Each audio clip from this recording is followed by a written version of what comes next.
ನಮಸ್ಕಾರ ವೀಕ್ಷಕರೇ. ವಿಧಾನಸಭಾ ಎಲೆಕ್ಷನ್ ಸಮೀಪಿಸ್ತಾ ಇದ್ದ ಹಾಗೆ ಪಶ್ಚಿಮ ಬಂಗಾಳದ ದೀದಿ ಹೊಸ ನಾಟಕ ಆರಂಭಿಸಿದಂತೆ ಕಾಣಿಸ್ತಾ ಇದೆ.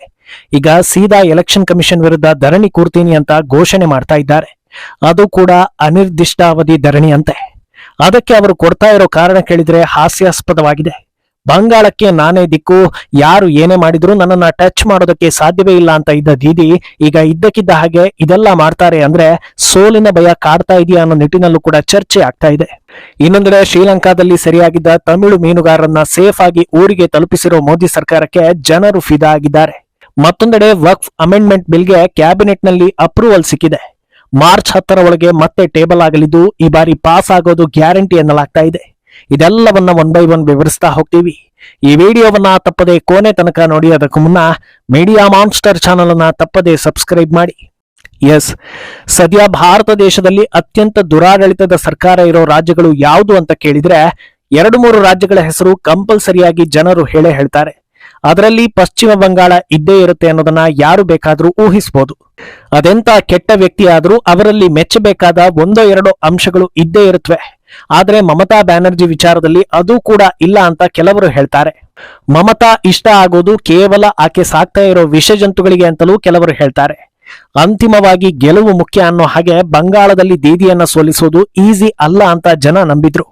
ಆದ್ರೆ ನನಗೂ ಸೋಲಿನ ಭೀತಿ ಇದೆ ಅನ್ನೋದನ್ನ ಖುದ್ದು ಮಮತಾ ಬ್ಯಾನರ್ಜಿಯೇ ಈಗ ಹೇಳ್ತಾ ಇರುವಂತೆ ಭಾಸವಾಗ್ತಾ ಇದೆ. ಭಾರತ ಚುನಾವಣೆಯಲ್ಲಿ ಬಹಳ ಗೋಲ್ಮಾಲ್ ನಡೀತಾ ಇದೆ. ಅದಕ್ಕೆ ನಾನು ಎಲೆಕ್ಷನ್ ಕಮಿಷನ್ ಎದುರಿಗೆ ಧರಣಿ ಕೂರಬೇಕು ಅಂತ ಯೋಚಿಸ್ತಾ ಇದ್ದೀನಿ. ಅದು ಸಣ್ಣ ಪುಟ್ಟ ಧರಣಿ ಅಲ್ಲ, ಅನಿರ್ದಿಷ್ಟಾವಧಿಯ ಕಾಲ ಧರಣಿ ಕೂತ್ಕೊಳ್ತೀನಿ. ಎಲೆಕ್ಷನ್ ಪ್ರಕ್ರಿಯೆಯಲ್ಲಿ ಬಹಳ ಮೋಸ ಆಗ್ತಾ ಇದೆ. ದೆಹಲಿ ಹಾಗೂ ಮಹಾರಾಷ್ಟ್ರದಲ್ಲಿ ಬಿಜೆಪಿ ಗೆದ್ದಿರೋದಕ್ಕೆ ಗೋಲ್ಮಾಲ್ ಕಾರಣ. ಹರಿಯಾಣ ಹಾಗೂ ಗುಜರಾತ್ನಿಂದ ಫೇಕ್ ವೋಟರ್ಗಳನ್ನ ಕರೆಸಿ ಬಿಜೆಪಿ ಗೆದ್ದಿದೆ.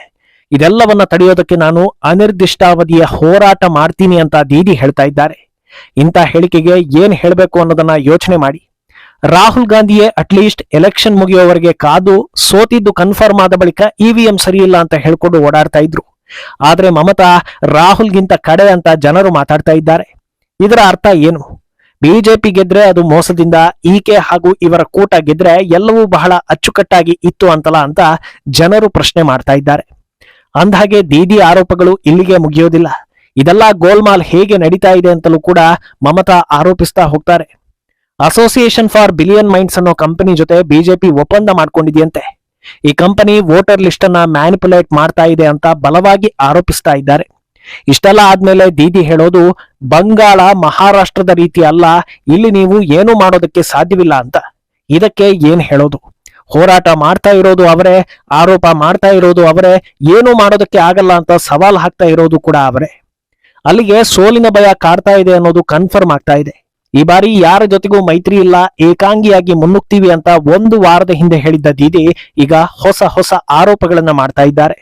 ಅಂದ್ಹಾಗೆ ದೀದಿಗೆ ಸೋಲಿನ ಭಯ ಕಾಡ್ತಾ ಇರೋದು ಯಾಕೆ ಅನ್ನೋ ಪ್ರಶ್ನೆಗೆ ಉತ್ತರವನ್ನ ಹುಡುಕ್ತಾ ಹೋದ್ರೆ ಪ್ರಮುಖವಾಗಿ ಕಾಣಿಸೋದು ಆರ್ಜಿಕರ್ ಮೆಡಿಕಲ್ ಕಾಲೇಜು ವೈದ್ಯೆ ಮೇಲಿನ ಅತ್ಯಾಚಾರ ಹಾಗೂ ಹತ್ಯೆ ಕೇಸ್. ಘಟನೆ ನಡೆದಿದ್ದಕ್ಕೆ ದೊಡ್ಡ ಮಟ್ಟದಲ್ಲೇ ಹೋರಾಟ ಆಯಿತು. ಸಾಮೂಹಿಕ ಅತ್ಯಾಚಾರ ನಡೆದಿದೆ ಅಂತ ಗೊತ್ತಿದ್ರೂ ಸಂಬಂಧಪಟ್ಟವರನ್ನ ಬಚಾವ್ ಮಾಡಿ ಯಾರೋ ಒಬ್ಬನನ್ನ ಹಿಡಿದು ಕೂರಿಸಿದ್ದಾರೆ. ಎಲ್ಲವೂ ಮರೆತು ಹೋಗುತ್ತೆ ಅಂತ ದೀದಿ ಅಂದುಕೊಂಡ್ರೆ ಜನ ಈಗ ಮೊದಲಿನಂತೆ ಇಲ್ಲ, ಎಚ್ಚರಗೊಂಡಿದ್ದಾರೆ ಅನ್ನೋದರ ಸಿಗ್ನಲ್ ಕೂಡ ಸಿಗ್ತಾ ಇದೆ. ಎಲೆಕ್ಷನ್ ಟೈಮ್ನಲ್ಲಿ ಹೊಡೆದು ಬಡೆದು ಹೆದರಿಸಿ ವೋಟ್ ಹಾಕಿಸಿಕೊಳ್ಳೋದಕ್ಕೆ ಅಲ್ಲಿ ಬಿಜೆಪಿ ಈಗ ಸ್ಟ್ರಾಂಗ್ ಆಗಿದ್ದು ಖುದ್ದು ಗೃಹ ಇಲಾಖೆ ಮಾನಿಟರ್ ಮಾಡ್ತಾ ಇದೆ. ಇನ್ನು ಗೆಲ್ಲೋದಕ್ಕೆ ಬೇರೆ ಆಪ್ಷನ್ ಆದ್ರೂ ಏನಿದೆ? ಇಂಥದ್ದೇನಾದ್ರೂ ಗಿಮಿಕ್ ಮಾಡಿದ್ರೆ ಮಾತ್ರ ಉಳಿಗಾಲ ಅನ್ನೋದು ಗೊತ್ತಾಗಿದೆ. ಆದ್ರಿಂದ ಎಲೆಕ್ಷನ್ಗೆ ತುಂಬಾ ದಿನಗಳು ಬಾಕಿ ಇರೋವಾಗ್ಲೇ ಇಂಥದ್ದೊಂದು ಹುಳ ಬಿಟ್ಟು ಆಮೇಲೆ ಹೊಸ ಡ್ರಾಮಾ ಮಾಡೋ ಪ್ಲಾನ್ ಇರ್ಬೋದು ಅಂತಲೂ ಲೆಕ್ಕ ಹಾಕಲಾಗ್ತಾ ಇದೆ. ಇನ್ನು ಇತ್ತ ತ್ರಿಭಾಷಾ ಸೂತ್ರ ಇಟ್ಕೊಂಡು ಡಿಎಂಕೆ ಹಾಗೂ ವಿಪಕ್ಷಗಳು ಕೇಂದ್ರದ ವಿರುದ್ಧ ಸೆಣಸಾಡ್ತಾ ಇದ್ರೆ ಮೋದಿ ಸರ್ಕಾರ ಮಾತ್ರ ಕ್ಲೀನ್ ಅಂಡ್ ಕ್ಲಿಯರ್ ಆಗಿ ಅಲ್ಲಿನ ಜನರ ಸಮಸ್ಯೆಯನ್ನ ಟಾರ್ಗೆಟ್ ಮಾಡ್ತಾ ಇದೆ. ತಮಿಳುನಾಡು ಮೀನುಗಾರರು ಗಡಿ ದಾಟಿ ಶ್ರೀಲಂಕಾದಲ್ಲಿ ಸೆರೆ ಆಗೋದು ಹೊಸ ವಿಚಾರವೇನೂ ಅಲ್ಲ. ಎಷ್ಟೋ ಮೀನುಗಾರರು ಅಲ್ಲಿ ಸೆರೆಯಾಗಿ ಬಹಳ ಕಷ್ಟವನ್ನ ಪಟ್ಟಿದ್ದಾರೆ. ಕೆಲವರ ಜೀವನ ಅಯೋಮಯವಾಗಿದೆ. ಆದ್ರೆ ಈ ಸಮಸ್ಯೆಯನ್ನ ಗಂಭೀರವಾಗಿ ಪರಿಗಣಿಸಿರೋ ಮೋದಿ ಸರ್ಕಾರ ಶಾಶ್ವತವಾಗಿ ಒಂದು ಪರಿಹಾರವನ್ನ ಕಲ್ಪಿಸಬೇಕು ಅಂತ ಸತತ ಪ್ರಯತ್ನವನ್ನ ಪಡ್ತಾ ಇದೆ. ಈಗ ಅಲ್ಲಿ ಸೆರೆಯಾಗಿದ್ದ ಸುಮಾರು 27 ಮೀನುಗಾರರನ್ನ ಬಂಧ ಮುಕ್ತ ಮಾಡಿದ್ದು ಎಲ್ಲರೂ ಚೆನ್ನೈ ಏರ್ಪೋರ್ಟ್ಗೆ ಬಂದಿಳಿದಿದ್ದಾರೆ. ಎಲ್ಲರ ಮುಖದಲ್ಲೂ ಮಂದಹಾಸ ಇದ್ದು ಅಲ್ಲಿಂದ ಎಲ್ಲರೂ ಬಸ್ಗಳ ಮೂಲಕ ತಮ್ಮ ಕುಟುಂಬವನ್ನ ಹೋಗಿ ಸೇರಿದ್ದಾರೆ. ಲಂಕಾದಲ್ಲಿ ಸೆರೆಯಾಗಿದ್ದ ಇವರು ರಿಲೀಸ್ ಆಗೋದಕ್ಕೆ ಪ್ರಮುಖ ಪಾತ್ರವನ್ನ ವಹಿಸಿದ್ದು ಕೊಲಂಬೋದಲ್ಲಿರೋ ಇಂಡಿಯನ್ ಹೈ ಕಮಿಷನ್. ಈಗ ಮೀನುಗಾರರ ಬೆನ್ನಿಗೆ ನಿಂತಿದ್ದು ಯಾರು ಅನ್ನೋದು ಕ್ಲಿಯರ್ ಕಟ್ ಆಗಿ ಅವರಿಗೆ ಗೊತ್ತಾಗಿದೆ. ಇಷ್ಟು ವರ್ಷಗಳ ಕಾಲ ತಮ್ಮದೇ ಮೀಡಿಯಾ ಹಾಗೂ ಅಧಿಕಾರವನ್ನ ಬಳಸಿಕೊಂಡು ಕೇಂದ್ರ ಸರ್ಕಾರ ಮಾಡಿದ್ದನ್ನೆಲ್ಲ ತಾವು ಮಾಡಿದ್ದು ಅಂತ ಕ್ರೆಡಿಟ್ ತೆಗೆದುಕೊಳ್ಳೋ ಕೆಲಸ ಆಗ್ತಾ ಇತ್ತು. ಆದ್ರೆ ಈಗ ಪರಿಸ್ಥಿತಿ ಬದಲಾಗಿದೆ. ಸೋಷಿಯಲ್ ಮೀಡಿಯಾ ಸ್ಟ್ರಾಂಗ್ ಆಗಿದೆ. ಯಾವ ಯೋಜನೆ ಯಾವ ಸರ್ಕಾರದ್ದು ಅದನ್ನ ಕೊಡ್ತಾ ಇರೋದು ಯಾರು ಅನ್ನೋದು ಜನರಿಗೆ ತಲುಪ್ತಾ ಇದೆ. ಅಲ್ಲದೆ ವಯಸ್ಸಾದವರಿಗೂ ಇದನ್ನ ಅರ್ಥ ಆಗೋ ರೀತಿ ಹೇಳೋದಕ್ಕೆ ಅಣ್ಣಾಮಲೈರಂತ ಗ್ರೌಂಡ್ ಲೆವೆಲ್ ಲೀಡರ್ಗಳಿದ್ದಾರೆ. ಈಗ ಸ್ವಲ್ಪ ಮಟ್ಟಿಗೆ ಅಲ್ಲಿನ ಜನರ ಮನಸ್ಥಿತಿ ಬದಲಾಗಿರೋದ್ರಿಂದ ಎಡಬಿಡದೆ ಪ್ರಯತ್ನ ಮಾಡಿದ್ರೆ ಪಕ್ಕ ಸ್ವಲ್ಪ ವರ್ಷ ಬಿಟ್ಟು ಬಿಜೆಪಿ ದೊಡ್ಡ ಪಕ್ಷ ಆಗಿ ಹೊರಹೊಮ್ಮೋದ್ರಲ್ಲಿ ಯಾವುದೇ ಡೌಟ್ ಇಲ್ಲ ಅನ್ನೋದು ಕನ್ಫರ್ಮ್ ಆಗ್ತಾ ಇದೆ.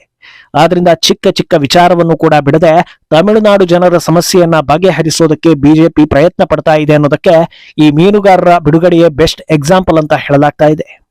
ಇನ್ನೊಂದೆಡೆ ಮೋದಿ ಸರ್ಕಾರದ ಬಹಳ ಮಹತ್ವಾಕಾಂಕ್ಷೆಯ ಕಾಯ್ದೆ ಹಾಗೂ ಭಾರತೀಯರು ಎದುರು ನೋಡ್ತಾ ಇರೋ ಕಾಯ್ದೆ ಅಂದ್ರೆ ಅದು ವಕ್ಫ್ ಅಮೆಂಡ್ಮೆಂಟ್ ಬಿಲ್.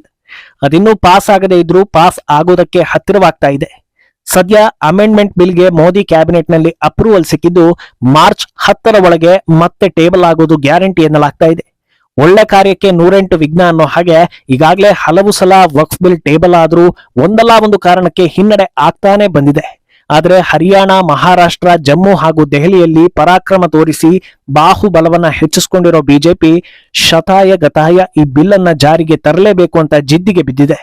ಮುಂದಿನ ಎಲೆಕ್ಷನ್ಗಳ ದೃಷ್ಟಿಯಿಂದಲೂ ಈ ಬಿಲ್ ಜಾರಿಯಾಗೋದು ಬಿಜೆಪಿಗೆ ಬಹಳ ಮುಖ್ಯವಾಗಿದೆ.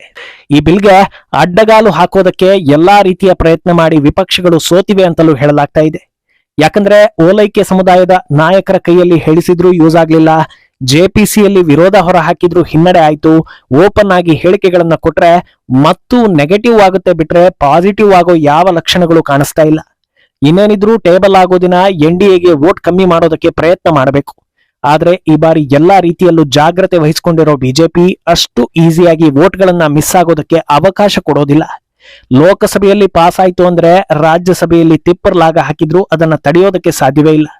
ಆದ್ರಿಂದ ಈ ಸಲ ಬಿಲ್ ಮಂಡನೆ ಆಯ್ತು ಅಂದ್ರೆ ಜಾರಿ ಆಗೋದು ಗ್ಯಾರಂಟಿ ಅಂತ ಹೇಳಲಾಗ್ತಾ ಇದೆ. ಇನ್ನೇನಿದ್ರು ಜಾರಿಯಾದ ಬಳಿಕ ಗಲಾಟೆ ದೊಂಬಿ ಎಬ್ಬಿಸೋ ಕೆಲಸ ಮಾಡಬೇಕು. ಆದ್ರೆ ಮೋದಿ ಸರ್ಕಾರ ಬಹಳ ಎಚ್ಚರಿಕೆಯಿಂದ ಇರೋದ್ರಿಂದ ಅದು ಕೂಡ ಅಷ್ಟು ಈಸಿ ಅಲ್ಲ ಅಂತ ಹೇಳಲಾಗ್ತಾ ಇದೆ. ಒಟ್ನಲ್ಲಿ ಮಮತಾ ಬ್ಯಾನರ್ಜಿ ಆರೋಪ ಅಚ್ಚರಿ ಜೊತೆಗೆ ಸೋಲಿನ ಭೀತಿಯ ಸಿಗ್ನಲ್ ಕೊಡ್ತಾ ಇದ್ರೆ ತಮಿಳುನಾಡಿನಲ್ಲಿ ಮೈಲೇಜ್ ತೆಗೆದುಕೊಳ್ಳೋದಕ್ಕೆ ಮೋದಿ ಅಂಡ್ ಟೀಮ್ ಸತತ ಪ್ರಯತ್ನ ಪಡ್ತಾ ಇರೋದು ಗೊತ್ತಾಗ್ತಾ ಇದೆ. ಮುಂದೇನಾಗುತ್ತೆ ಅನ್ನೋದನ್ನ ಕಾದು ನೋಡ್ಬೇಕು. ಈ ಬಗ್ಗೆ ನಿಮ್ಮ ಅಭಿಪ್ರಾಯವನ್ನ ತಪ್ಪದೆ ಕಾಮೆಂಟ್ ಮೂಲಕ ತಿಳಿಸಿ.